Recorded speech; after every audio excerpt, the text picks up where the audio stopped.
good morning, one and all. Welcome, willkommen, bienvenue. It's another one of my live streams with the incomparable Ian Genius. Sales without selling. Apparently, you were telling me earlier we got a topic that we're covering today which might rattle a few cages. Yeah, and it's not that one. It's not why you don't want to be perfect, because that was last week's. But you don't have to be perfect, but that's not what it's about. Yeah, so this one is about why you don't want to overcome objections. Okay, I'll change that. Overcome objections. There we go. Sorry about that. No, so it's so you hear a lot of times, I want to learn how to overcome objections, right? And I don't think you do. Really? Yeah.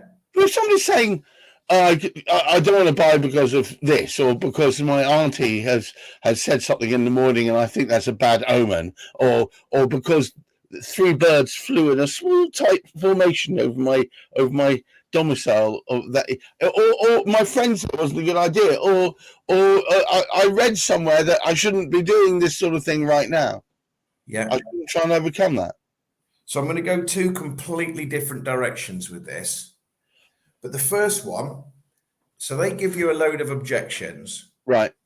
They're either right or they're wrong. It doesn't really matter. To some degree, they believe they're right. And sometimes it can appear when you're overcoming objections that it has a slight whiff of desperate.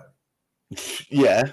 Right. Bearing in mind, they're the ones that have got the problem and you've got the solution. When you go to the doctor and he says, "What's wrong with you?" You go, "Nothing, doctor." He goes, "Please tell me something that's wrong with you." No, that doesn't happen. He doesn't at all. He's like, sod off then, right? If there's nothing wrong with you, why are you here? Next. Right? You fall into the trap of selling. If you go, "No, please, I've got a cream for you.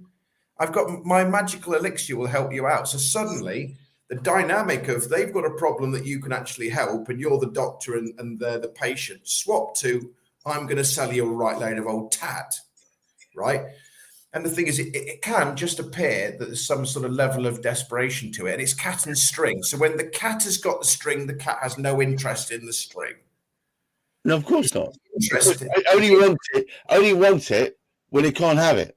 When it can't have it, but you're going, "Oh no, please! It's not like that. It's mine's better. Mine's faster. Mine's quicker. Mine's cheap." No, you're all wrong, right? So there's a part of it that the dynamic shouldn't be this way round. You're not trying to sell them something. They're the ones that have got the problem. You've got the solution. So there's one half. The more desperate, you're better off going, "You're absolutely right. It's not for you." It might be, right? Go the other way around with the cat and string, right? But the second point is, if you're overcoming an objection, the chances are now that it comes across as, again, we've talked about it in previous, but it comes across as a slightly like a defense and attack. You know, you've got this belief and I've got a belief that trumps your belief. You're wrong, effectively. I'm going to show you that I'm right. I'm going to show you that you're wrong. It doesn't matter whether if I show you I'm right and you are wrong, or I'm going to show you you're wrong and you're wrong. Either way, you're going to end up in a defensive position. Yeah, it's never a good look if you're making your potential client feel like poo because his ideas are rubbish, is it? I mean, I suppose it could be low level. I'm not talking about you have to go, "You're absolutely wrong, mate. You're an absolute crap." I'm not talking about high level. I'm just going, and you know, you can do all the club. You can go, "Well, a lot of people think that, but you're effectively wrong, mate." Right? You could. And I'm not saying it won't work, but for me, it's about improving the probability. So let's say that overcoming objections technique worked 40% of the time. Well, why didn't it work 60% of the time? Well, right? Yeah. Is there a way? So it's what I'm going to show you. It's effectively, it sounds similar, but it isn't. So, for example, if you knew that person, let's say it was to do with time spent putting posts together, right? And at the end, they said, "Well, it doesn't cause us a problem putting a post together." And you go, "Well, it must do, doesn't it? Like, doesn't it take you half an hour to do a post and then 10 minutes to post it and 10 minutes to tag people in and 10 people to comment?"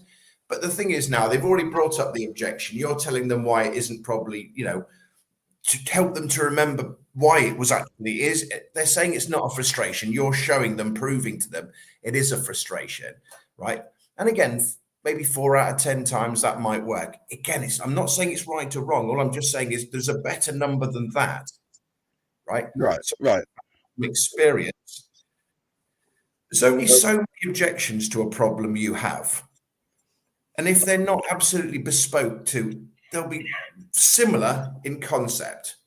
So if you were telling the story, what, in my opinion, tell the story with the problems built into it before you get them to react. So rather than say, do you struggle? No, I don't struggle with posts time. And then they go, well, you must do, don't you? Or don't you? Right? Say, a lot of businesses don't have the thought that they don't particularly spend a lot of time on posts. So there's no particular reason to get anyone involved because they think, well, it's 20 minutes to create the post. But often what they haven't considered is they haven't considered the 10 minutes it takes to find the hashtags, 10 minutes to make it smart, add the bold, add the emojis. So now they're up to 40 minutes. They've forgotten about the 10 minutes it takes to send it into a pod and the 20 minutes it takes to comment on it and the 10 minutes throughout the day to keep re-looking. And before you know it, they're up to about 90 minutes now. Rather than saying, I don't believe you and whack them, you remind them gently of, I'm not saying it has to be true of you. I'm just saying it's true of a set of people that might be like you. And as I tell you the story about youth, a lot of people think it's 20 minutes, but they hadn't taken into account this. I'm just watching your head nod, right? And you're internally saying, "Oh, I'd forgot about that bit. Oh, I'd forgotten about that bit. Oh, I'd forgotten about." But you haven't had time to object yet because I'm actually telling you in real time, and I'm not telling of you, so you don't have to get defensive. And you go, oh, yeah, he's right, actually. And again, you become more like the doctor we've talked about in previous weeks. Rather than saying, I've got a cream for you, well, let's work out if the problem even needs a cream. What's the real underlying problem? So it's not that you actually build the objections into the stuff you say before it becomes an objection. Right. Now, let's say hypothetically, you told the story of 20 minutes and 10 minutes and 10 minutes, and it adds up to 90 minutes for a post. Now, they may say, I agree, there's quite a bit more than in that we hadn't considered. I don't know if we're as long as 90 minutes, though, right? But it's now we just need to work out relative to 90 minutes. What do you think theirs is? Right. What do you think yours is then? Maybe only 40 minutes. Right. So we've got a 40 minutes out of it rather than your original wrong 20 without causing any fight with that. So let's say you were telling a story. Right. With simple numbers, and then someone came up with something that you'd never thought of before. Right. Well, we've got a special system that does X, Y, and Z, right? Again, you're probably no point trying to overcome that objection. But if you then worked out why that wasn't actually good for future, when you told the following story to the next potential client, you'd build. Now, some people think they can get around that problem by doing X, Y, and Z.